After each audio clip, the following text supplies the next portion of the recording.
The death of a beauty queen at just 30 years old is sparking conversation about mental health. Former Miss USA, Cheslie Kryst, died by suicide over the weekend.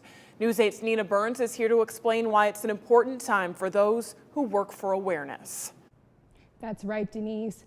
Cheslie Kryst's death is raising many questions. One of them, how could someone who appears to have it all feel so low? I spoke to a former Miss Iowa and a mental health expert who say there's no simple answer.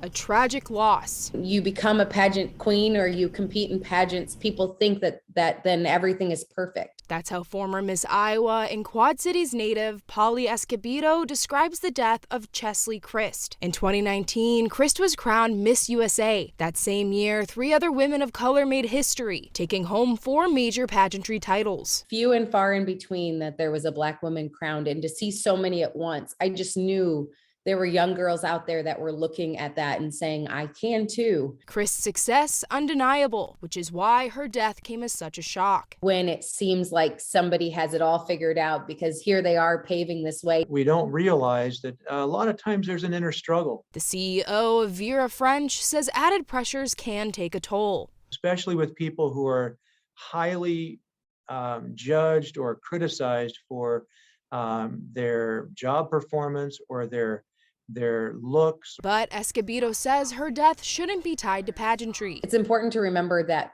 what she went through can happen to anyone and is happening to people on a regular basis. Because at the end of the day, mental illness can happen to anyone. And that's what makes it difficult to try to prevent deaths by suicide, is that so much of the time you don't know what the person's going through.